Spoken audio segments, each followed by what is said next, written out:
Hello and welcome back to our YouTube channel. Well, it is lecture 1 of ancient history and the date is 12th August 2025. So from today we are going to discuss ancient history, and our approach would be: first we will discuss ancient history, then after that we will discuss medieval, then we will discuss art and culture because they are related to each other, after that modern, then post independence, and then finally we will discuss the world history. So this is what we are going to this is what we are going to discuss in these history classes. So before we'll start our discussion, I would like to give the brief introduction about our initiative, so that if you are new to our channel or you are watching it first time, you will get more connected with us. Basically from 2nd June 2025, we started an initiative here by the name Target IAS 2026. Under this initiative, we had promised you that every day we are going to upload 2 videos, one in the morning session where we will discuss the current affairs, and one in the evening session, which is this video, where we will discuss the static syllabus of yours. And here in the evening session, we had promised you that by the month of January 2026 we are going to cover everything what is required for you to clear the exam, whether it would be related to prelims or it would be related to mains. Everything would be covered, but only exception is that we are not going to cover the optional subjects here. For the optionals, you would have to search for some other initiative or some other institute.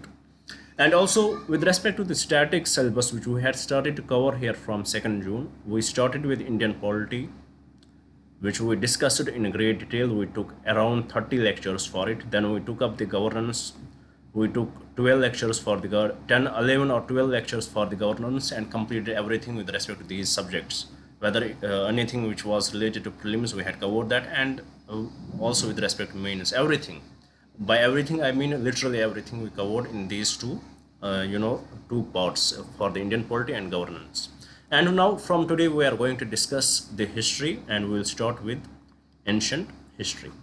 So the purpose is here that if you are not able to get the coaching from any institute, or you are working, or you don't want to go to any institute, you want to get everything free, that is here, this is for you then, guys.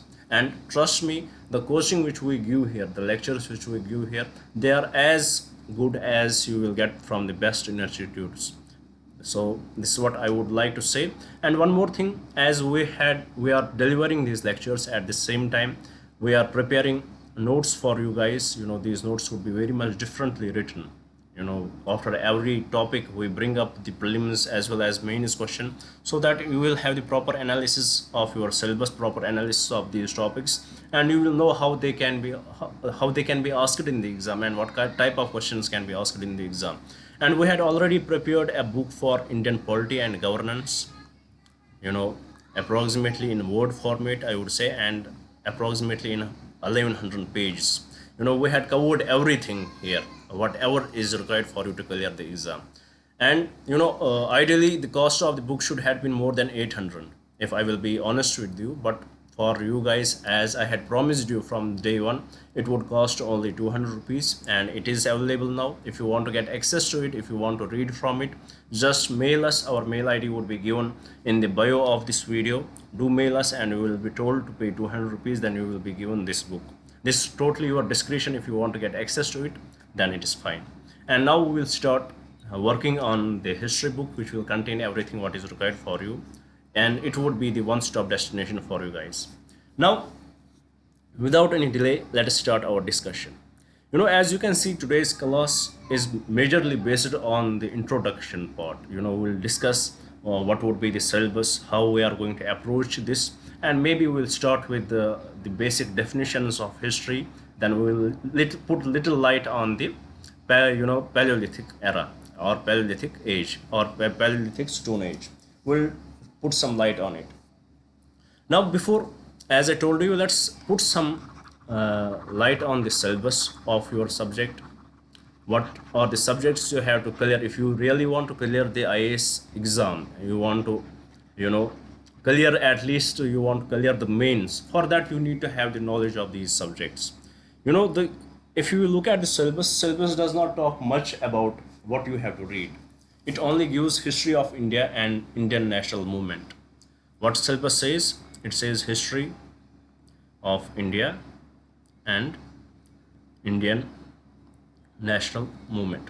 About Indian national movement, we know that it started from 1885 till 1990, 1947. We know about it, Indian national movement, how it started. We will discuss that when we will discuss modern history.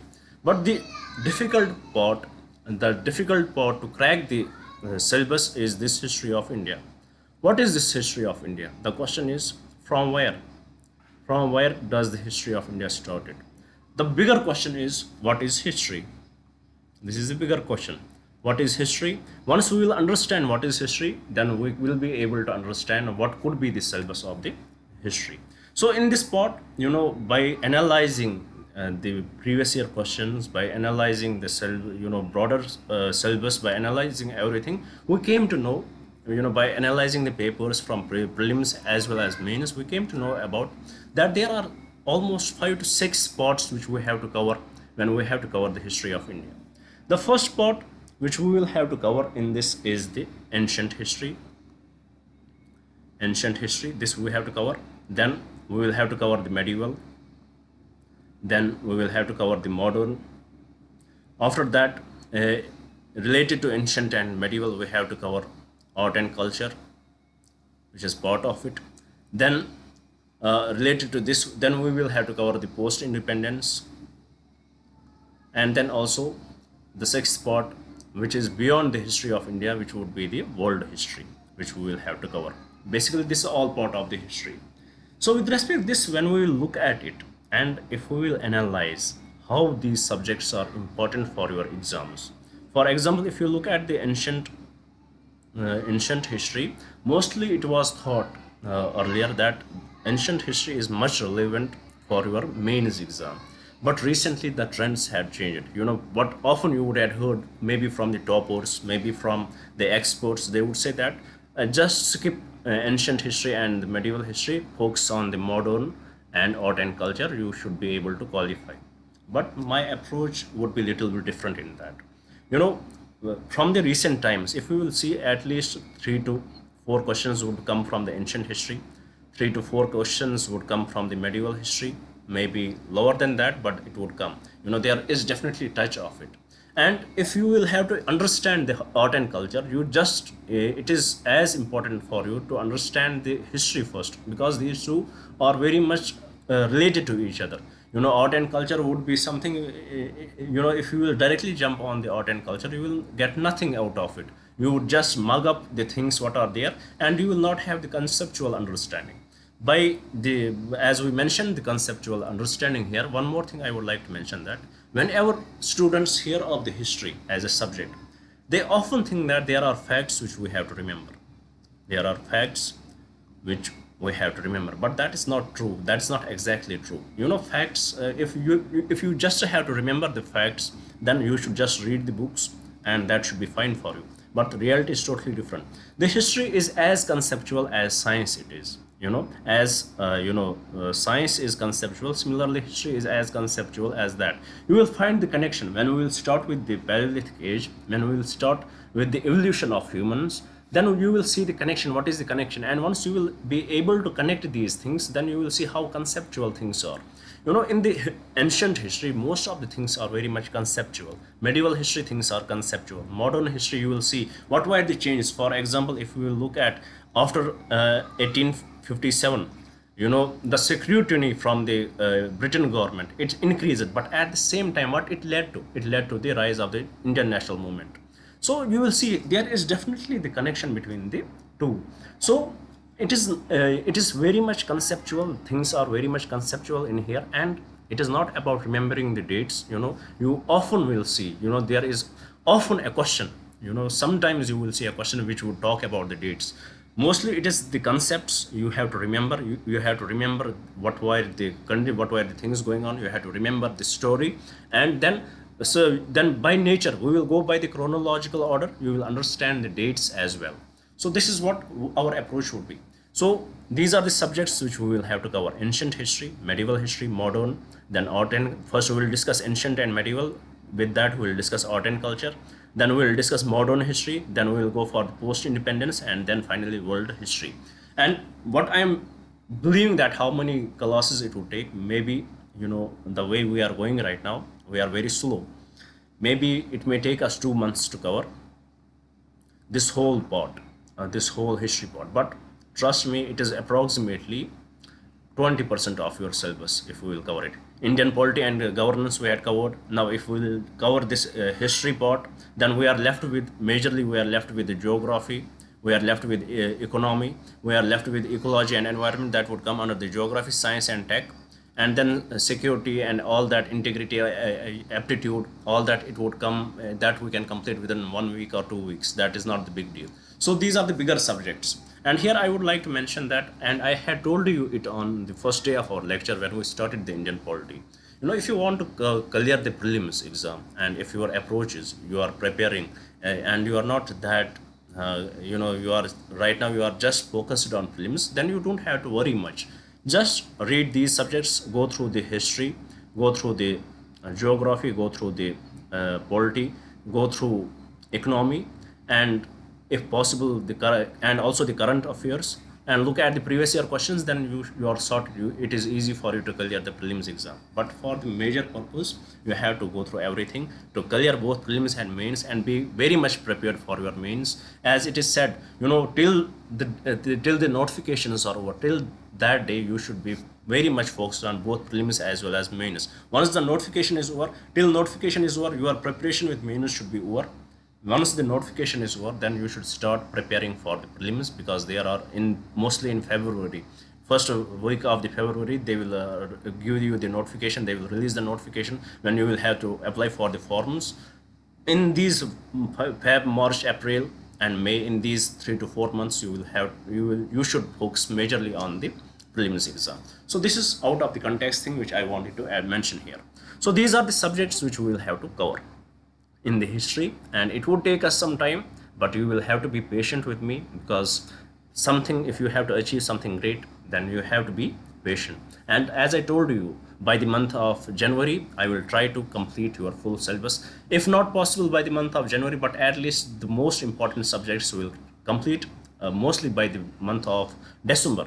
Then let's see what will happen. So till now, I hope everything is understood. Now let's start our discussion with respect to history. Let's try to understand what this history is, what is this culture, what is this civilization. Let's have a little discussion over it. Then we will move forward and start discussing the Palaeolithic age, see some features of it, and then we are sorted for today. Till now, I hope everything is clear. The first question, you would have often heard about that we belong to certain culture. We belong to certain culture.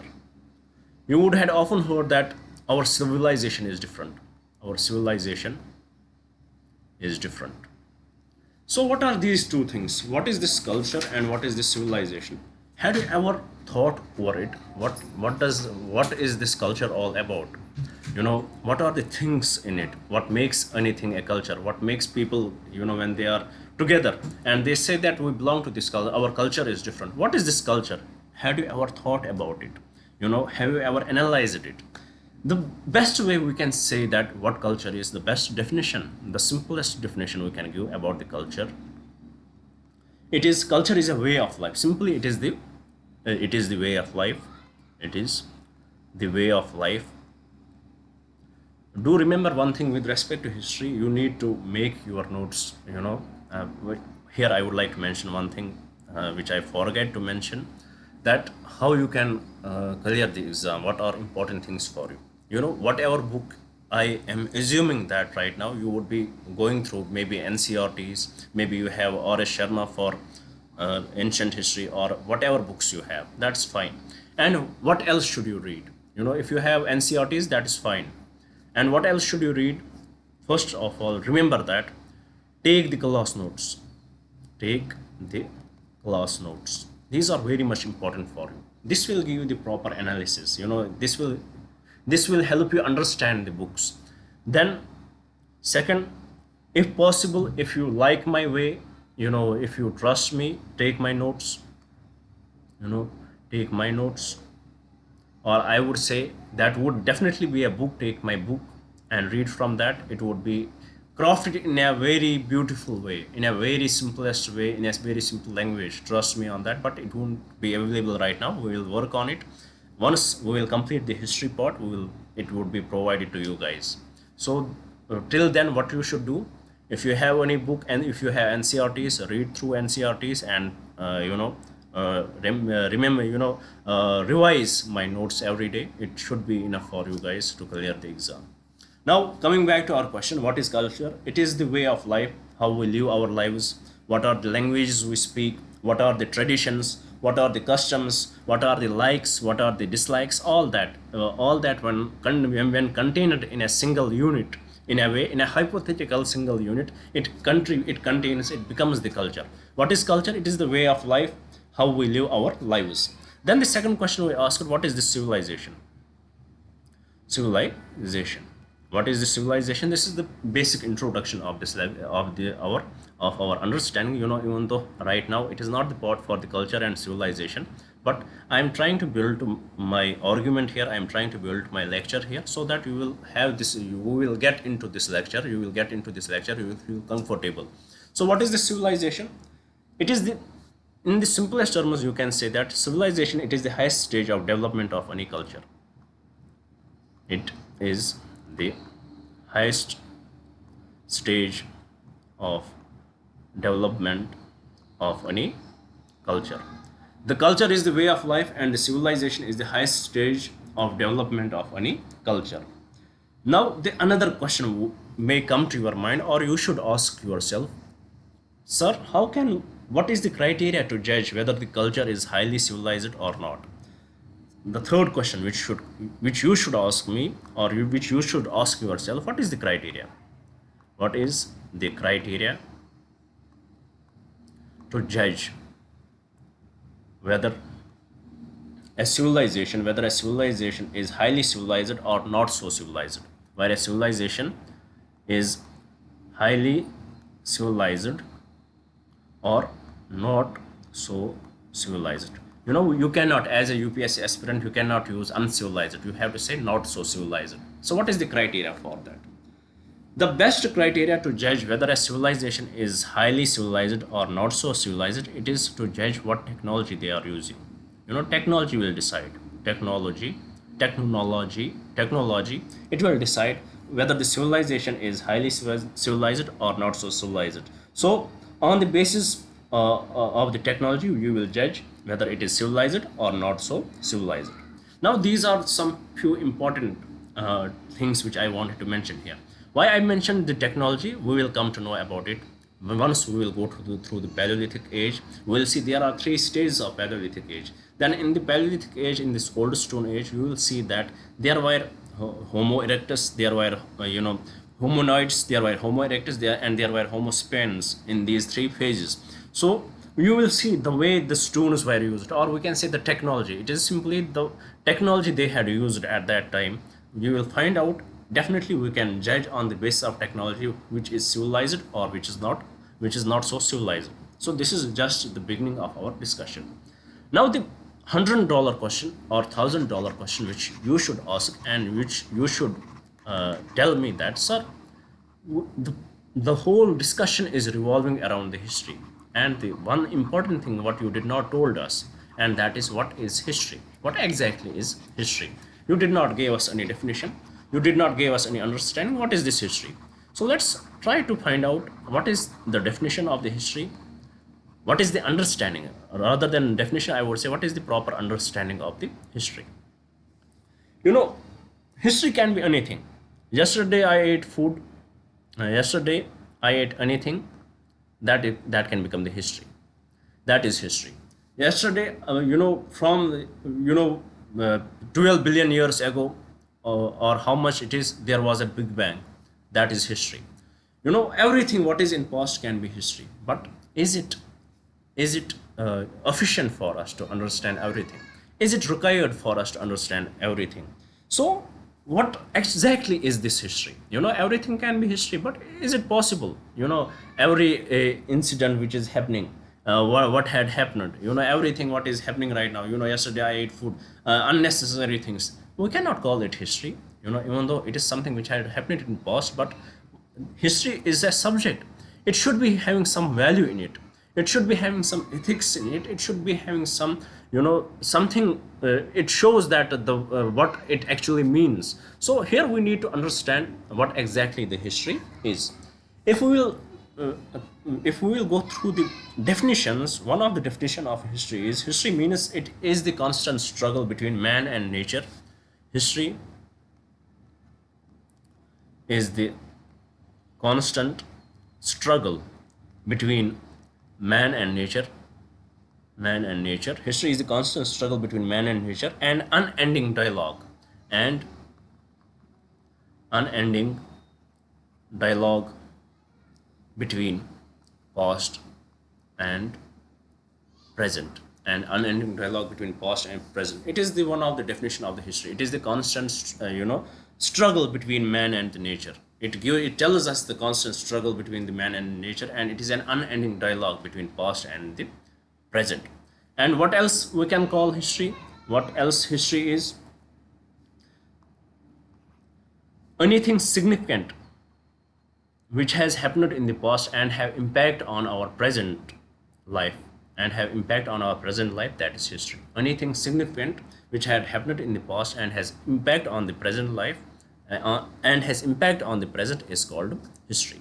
So that is why I told you, yesterday we ate food, that is not history. That does not have any significant impact. But in 1857 there was the first revolt of independence. That was very much significant. Because of this revolt, we as an Indians, we understood that we are under the control of some extra some government. We are under control of some government, and they are not just with us. And we started to understand the nationalism.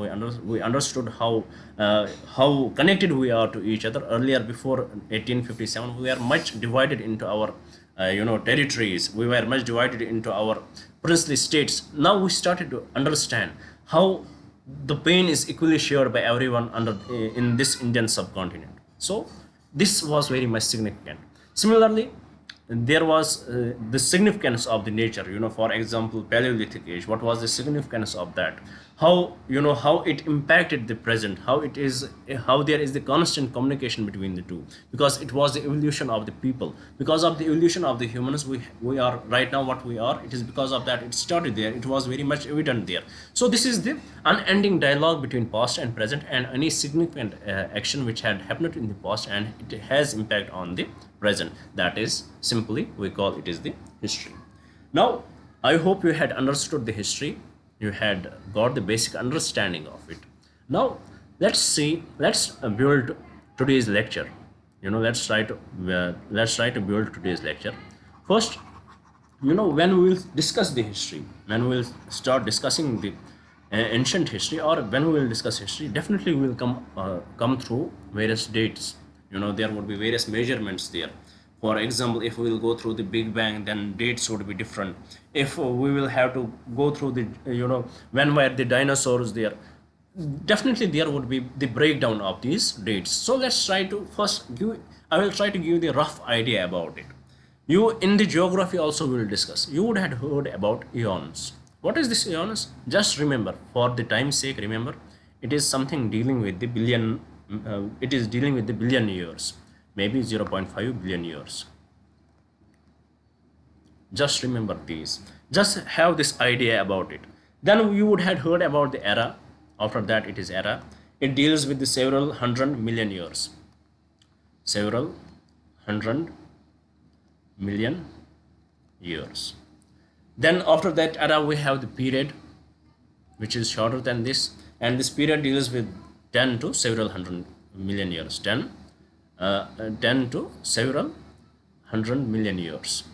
After the period, we have the epoch, which deals with the tens of million years. Tens of million years. And then we have the age. It deals with the millions of years. Millions of years. So please, for the time's sake, just remember this thing. Keep it in the mind.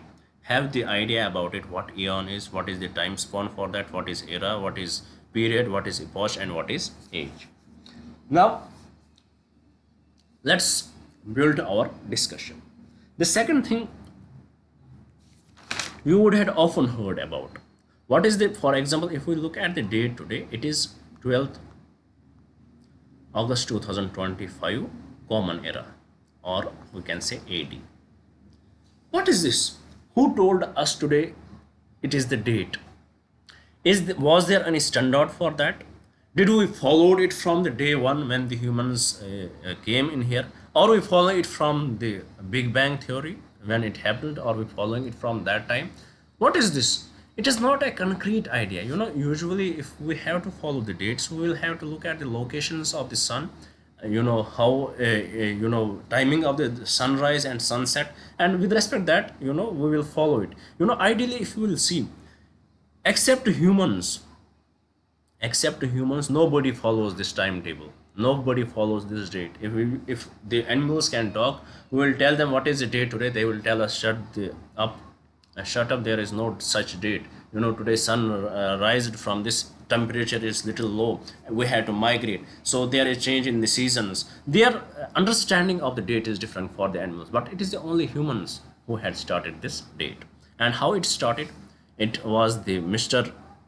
By the name Saint Gregory, who gave us the concept of the date. So just have this understanding. As I told you, it is the introduction part. Please remember these things, because they are going to play a huge role in your preparation. They are going to play, it is going to have a huge impact on you, so on your understanding of the subject. So you need to know about these things. You need to have the idea about these things, what they are, what are these dates. So what was the name of the Christian saint? His name was Gregory, Saint Gregory, Saint Gregory, and he gave the concept of the Christian calendar. He gave the concept of the Christian calendar. Can anybody, as you cannot answer it, can we say that what was the date on which the Jesus Christ was born? Can we say that when he was born, at that time this date system was not followed? So he assumed, and it started from the birth of the Jesus Christ. Let's keep it zero year. It is 0 year. And from the birth of Jesus Christ, it would be it would be AD. It would be AD, which is called as Anno Domino,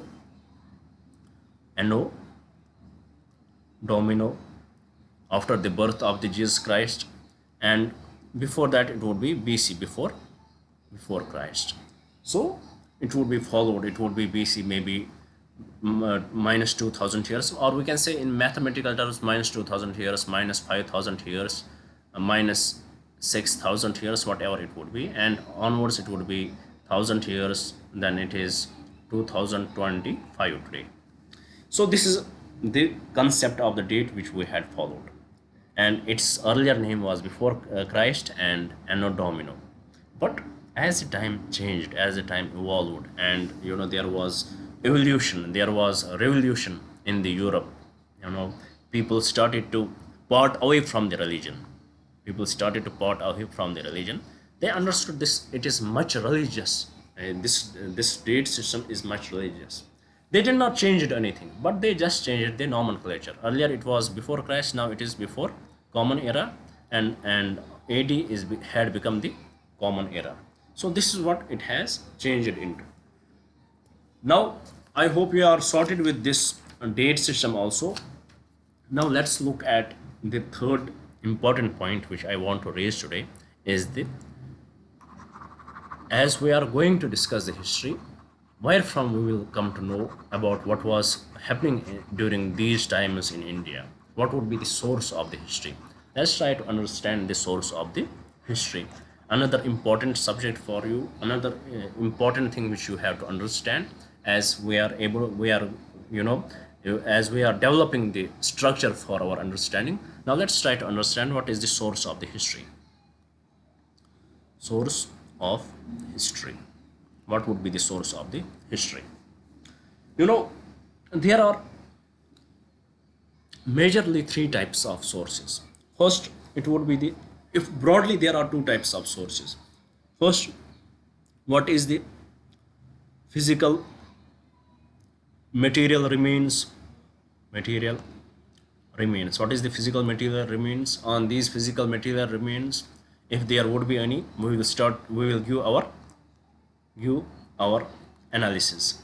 Whether our analysis would be good or bad, whether our analysis would be correct or incorrect, that is some different topic.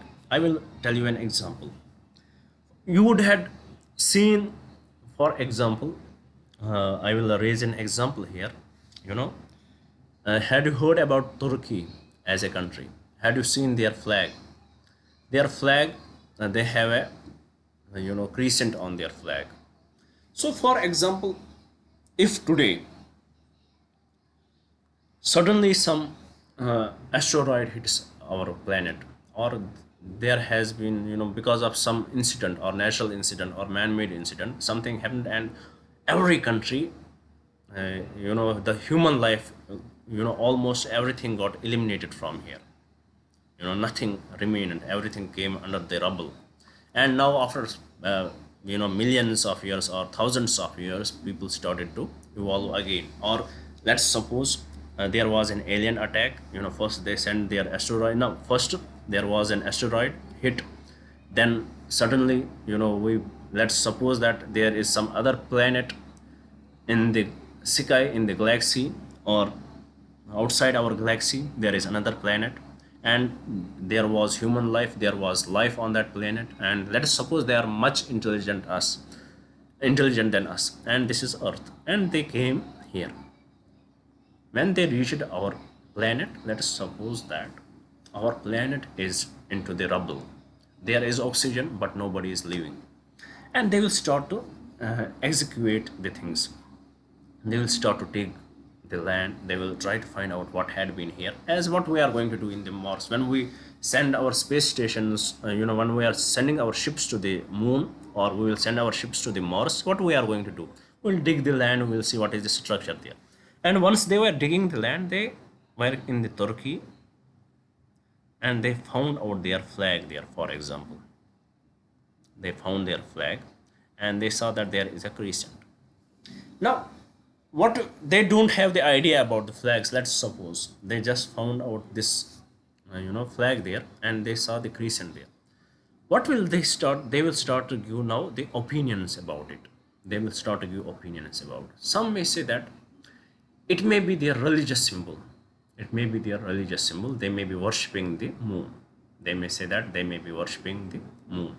Some may say that it may be something different. It is some different symbol. It is some, according to their understanding. What we do, what is our present understanding, we will try to apply it on the past. But it is totally, it can be correct, it can be totally incorrect. That is what I am trying to explain you here. There are different opinions. And mostly the people, what people will say, that they might be worshipping, if the people who had come from the different planet, and they follow their religion there, they would say that they mostly are worshipping the moon. But in reality, do the Turkish people worship the moon? The answer is big no. So why I developed this discussion is that we have the physical material remains. We may have the coins, we may have, we may have these boons, we may have something written on which we are not able to understand. Then we come to give our conclusions. For example, when we will discuss about the Indus Valley civilization, there we will see different structures there. We will see there is a now one thing what we will find there, that there would be a dancing girl, and we give our opinions about, maybe they worshipped the mother goddess, maybe they worshipped something, or there is a priest, there is a person with a beard, terracotta of a person with a beard, and we are giving our opinions. Maybe he was somebody the great in the Indus Valley civilization, maybe he was somebody else, maybe. And with our present understanding, with our present knowledge, we start to give our opinions. Maybe the terracotta we had found in the Indus Valley civilization, maybe this was a person who made terracotta of himself, and now we are giving opinions that he was the priest, he was somebody else. It could be anything nonsense. But what we are trying to do, we are, hyping these things. We give different meanings to it. It can be correct and it can be incorrect. This is the idea about the physical material remains. There are physical material remains. For example, if today earthquake hits us, unfortunately, may God forbid, tomorrow I have the pen in my hand. It can be, if there would be a new civilization, they will talk about us and they will say that, well, these people, they used this pen. It might be some tool for them. They, for example, it may be anything for them. It may be, they may be drinking from it because there is ink in it. They can make any conclusion about it. Anything they can say. They may say that it might have been the anything, a space ship, whatever they would make conclusion of it. The thing which I am trying to explain here, that whatever conclusion we give with respect to our past, what materials we have, it is not concrete, it is not absolute. We just make the conclusions on our understanding. It can be totally incorrect, as I told you with the terracotta figure in the Indus Valley civilization. That may have been any nonsense. A person would have made terracotta figure of himself and it would have remained, and we are now giving our opinions. He might be any person or anybody. So this is what I am trying to explain. Then there is another source. First, it is the physical material remains. It may be stones, the weapons they had used, anything. It can be, coins, but there is nothing written there, we are not able to understand. Then it is the physical material remain. Then the another source is the literary source. Literary source.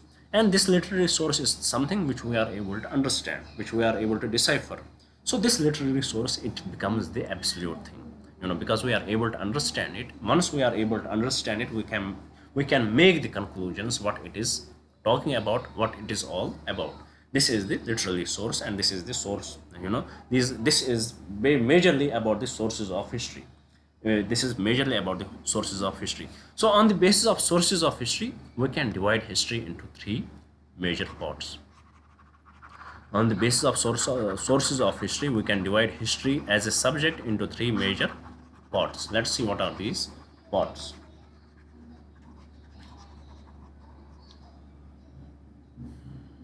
On the sources of history, we can divide history into three major parts. One is prehistory.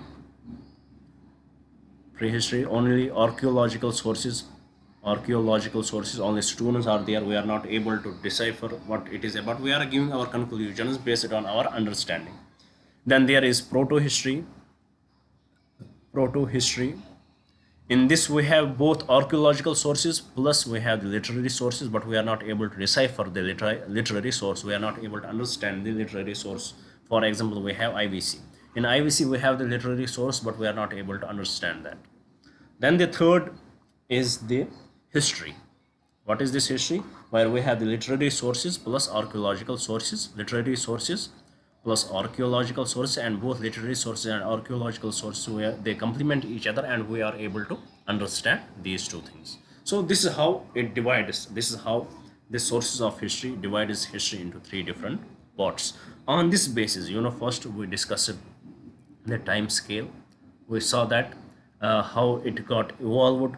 It does not have to do anything with the reality. Today's date would be different. It is, as somebody has said, the time is what the clock reads, but time would be different. It should have been majorly focused on the sunrise and sunset, but because their standardization is the important thing, and then we went for the SI system. That is something different that we will discuss in the geography. When we will discuss latitudes and longitudes, there we will see. Now let's move to the another topic. We understood the source of history. Now let us see what is the origin. What is the origin of humankind? The original problem, where to start from, where from we should start our discussion. The original question, where from we would start our discussion. From what topic we will start our discussion? Should we start from the Big Bang? Would it make sense? No. Should we start from the dinosaurs? There were no humans. It is not, it is something which does not make sense. So from where we should start? So this is the bigger question, from where we need to start. So to understand it, we have to understand little bit about the evolution of humans. We have to understand a little bit about the evolution of humans. Once we will understand, not that much, once we will see where humans evolved, from there we will start discussion. As it is said that humans evolved in Ethiopia, and the first humanoid, the earliest humanoid, he evolved in Ethiopia, and the name is Australopithecus. His name is humanoid. His name is Australopithecus. He evolved from Africa in Ethiopia. And the skeleton of early humanoid is called Lucy. Please do remember that. You would had you ever watched the Lucy movie? In that, my favorite actress is, she did very well. Please do watch it. The first humanoid, her skeleton is known as Lucy. Do remember that. These facts may be relevant for your prelims exam. This humanoid, he is the progenitor of the mankind. First let's have a little idea about the evolution. We were primates, then we have apes. In apes there are two sections. One is humanoid and second one is gorillas. From humanoid, they are human-like. They are very much similar to apes but human-like. They are their capacity, cranial capacity is different, and on that this how we evolved. So from where from we have to start? We have to start with the evolution of the humans, and it started with the evolution, the beginning of the humanoid. It started with the early human being, which is the humanoid, or we can say the Australopithecus, which is in Africa. And around, what was the date then? Around 340,000 BC. Around this date, the first human-like structure has been found, and it is called the Australopithecus. So please remember that. So with this Australopithecus, we know that his skeleton is known as the Lucy. Now let's see, let's try to find out the evolution, starting with the humanoid or Homopithecus or Australopithecus. Let's try to find out what was their cognitive capacity, and on the basis of cognitive capacity we will try to understand what were the tools they were using. So let me rub it first.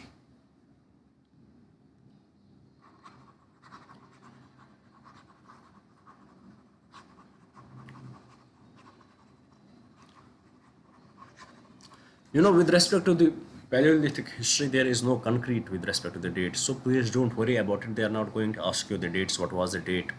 This is not something they are going to ask. But roughly remember, it was the evolution of humans. The first humanoid, it was 340,000 years ago. Now we have to look at the cranial capacity.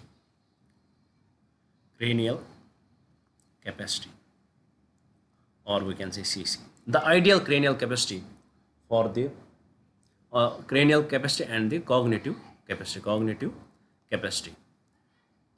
The ideal cognitive capacity which should be in a human is around 1400 to 1450 cc. It is the ideal cranial cognitive capacity, and if any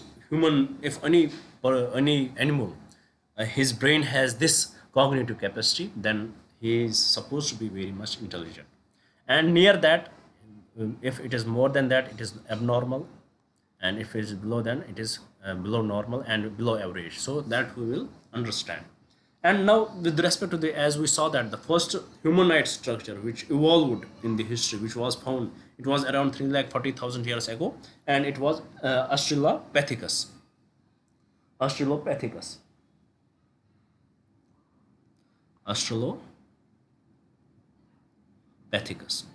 Or we can say Homo habilis. What was his Australopithecus? What was his cranial capacity? It was somehow 500 to 700. 500 to 700 cc. And with respect to Australopithecus, we don't have much information. We are assuming, there are assumptions, because with respect to India, do we have anything, with respect to Australopithecus, do we have any structure of Australopithecus or anything like that in India? Yes, we have, and it is Ramapithecus in India, and Shivapithecus, and in China we have the Sinopithecus. And a question about it may be asked in the exam. There is no concrete about this. There is no concrete about this, but for your information, a question may be asked: who was the most intelligent among these three? Among Australopithecus, the man in Africa, the Ramapithecus in Shivalik Mountains, and this Sinopithecus in China, who was intelligent? The answer to it is Sinopithecus, because it is believed that he had learned how to, he had discovered the fire. He was person, he had, Sinopithecus, he was the most intelligent of the all three.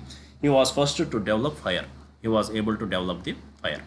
But it is not a concrete statement. Don't, if the statement says, if the question says and Sinopithecus is there, then you can make it, but not that concrete. So this is Australopithecus. His cranial capacity, it is 500 to 700 cc. Then after that we have the Homo habilis. What is his cranial capacity? His cranial capacity is 700 to 900 cc, and he also walks on four legs. And it is assumed that the Ramapithecus and the Sinopithecus, they were the Homo habilis. They were more intelligent than this, and Sinopithecus was the most intelligent, and he was able to develop the fire. Then after Homo habilis, their cranial capacity is 700 to 900. They were not able to, develop any tools. We don't have any proper tools with respect to that. Maybe largely what they could have done, they would have used tools, stones as the weapons. Largely they could have used, and there is no absolute statement with respect to that. Then after that we have Homo erectus.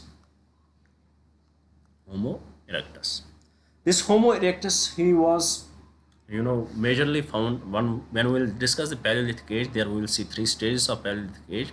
He was in the mid stage of the Paleolithic age. He was intelligent. He was able to stand on his feet. He has erected spinal cord, and his cranial capacity was around 1200 to 1300. 1200 to 13. Cognitive capacity was around 1200 to 1300 cc, and he had the S-shaped spinal cord, and he used to produce the tools. He used to produce tools. And after the Homo erectus, we have the last Paleolithic age, where we will see Homo neanderthals. Neanderthals. I am sorry, I don't have good pronunciation with such words. Or we can say Homo sapiens. We have Homo neanderthals, which were majorly found in the Europe. In Germany, you can find them, the skeletons of them, or Homo sapiens, which were approximately in the same time, and their cranial capacity is 450. And after that, we have the Homo sapiens.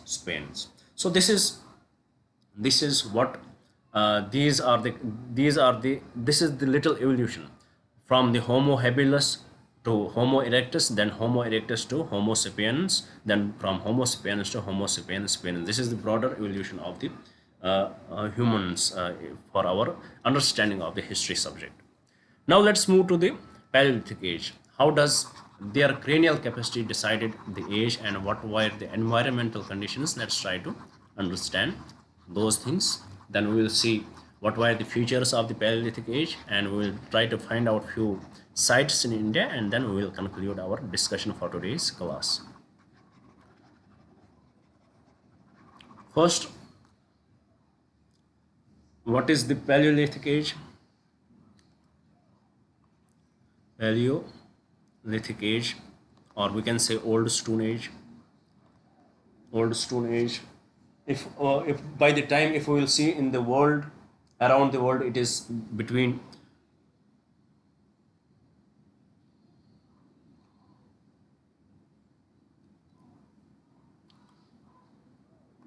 in the context of the world in general, it started from it is believed that this Paleolithic age, it started from 3,40,000 in the context of world, 3,40,000 to 50,000 to 10,000 years to 10,000 BC, and in India it is between the 2 and 2 lakh years, 2 lakh BC to 50,000 BC in India. It is believed that this was the time period, mostly believed that this was the time period for the Paleolithic age in India. So with respect to this is the time period, not important for you, but for the argument's sake, I discussed it. Now let's see, in the Paleolithic age, I told you it is the old stone age. Why are we using this old stone age word? Basically, there are more archaeological than the historic. This Paleolithic age, it is more archaeological than historic. There is no written record. All we have the stones. What were the stones used by? In archaeology, we name the age on the type of stone used or metal used. We name the age on the type of stone used or on the type of metal which was used. So early man, he first started using stones for killing animals and digging earth. So he developed upon the stone, and we call it stone age. What we call it stone age, because it is much archaeological in nature than historic. So with respect to Paleolithic age, there are 3 stages. As I often told you that there are 3 stages in the Paleolithic age. Now let us try to find out what are these 3 stages. What were the characteristics of the humanoids in these 3 stages, how they evolved, and what was the temperature. This was old stone age, and majorly it was ice age, and now it was Paleocene. Now in the Paleolithic age, we see two types of weathers. First we will see the Pleistocene, and then we will see Holocene, which is the present, which is the second ice age which started.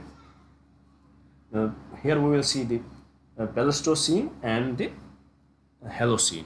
In the Paleolithic age, we will see the Pleistocene and the Holocene. Holocene is the present time. So with respect to this, the temperatures were different. Earlier there was huge. It was earlier in the Paleolithic age, when it was the ice age. The average temperature on the Earth was minus 30 degree centigrade. So when it was minus 30 degree centigrade, then the features of the body were different. That we will see when we will see the features of the Paleolithic age. First, let's try to understand what are the 3 stages. Let's suppose what are these 3 stages. It is the upper Paleolithic age, it is middle Paleolithic age, and it is lower Paleolithic age. These are the 3 stages of the Paleolithic age. So in the lower Paleolithic age, it is this lower Paleolithic age, it is the age of humanoids. They were not able to raise their heads,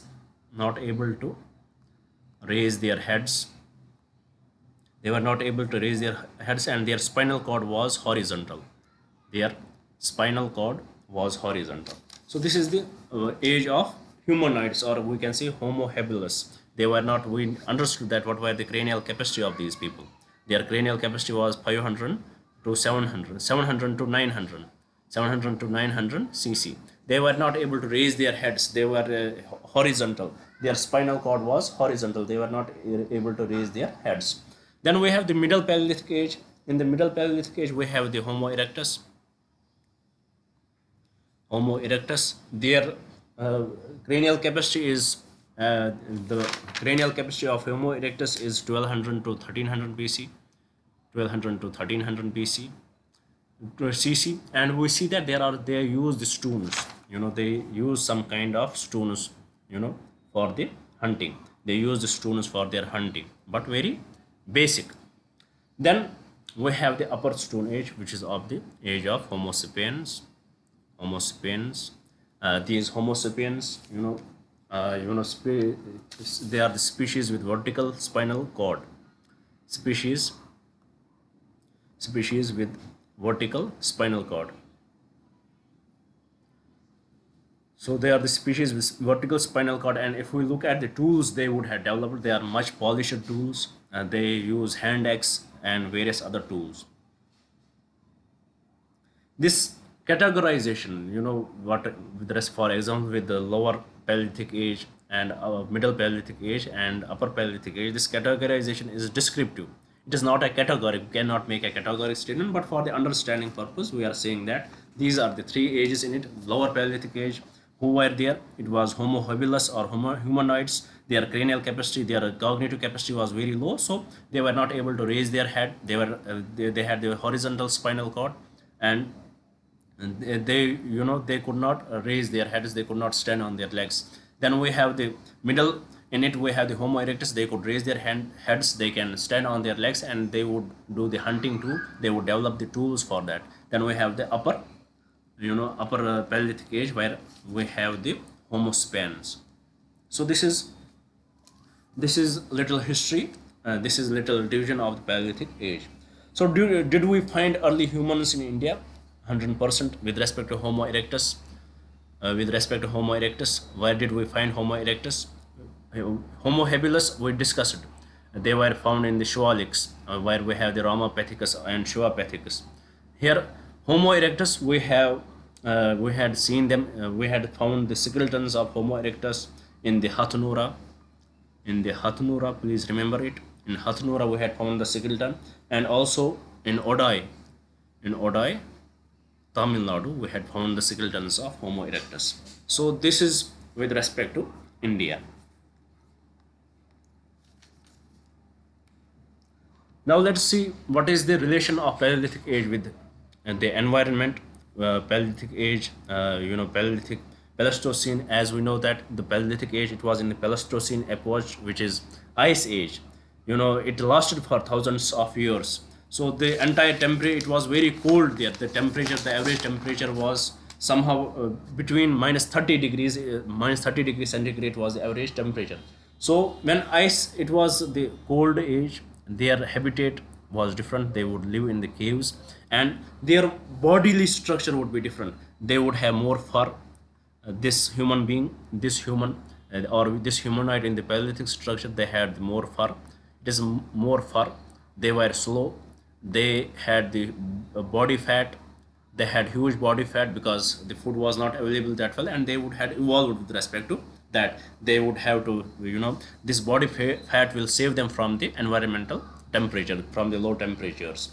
And with respect to this, if we will see what were the animals that time, we will see mammoth, which is the earlier elephant used to be, or saber tooths, the earlier big cats would be there, and something the animals like them were available at that time, and they were slow with respect to the humanoids of that time, or Homo erectus or Homo sapiens of that time, and it was easy for them to hunt them.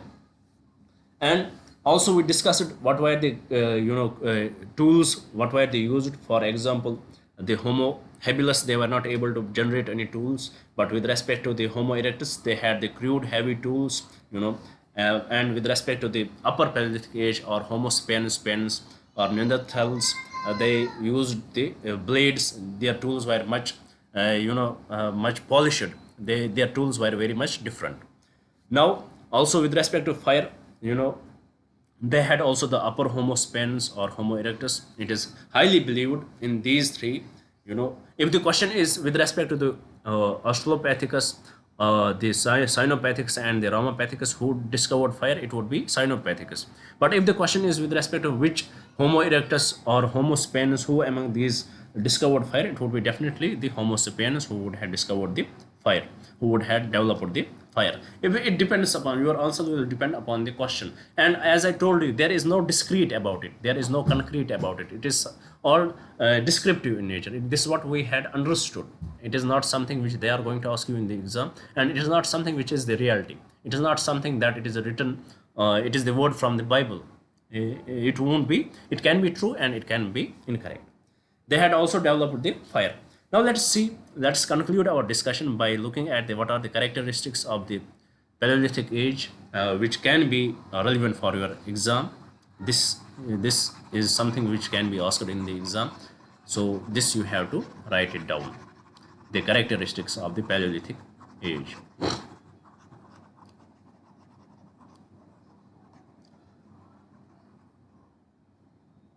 What are the characteristics of the Paleolithic age? First, they were the hunters or gatherers, hunting and gathering. It was one of the characteristic.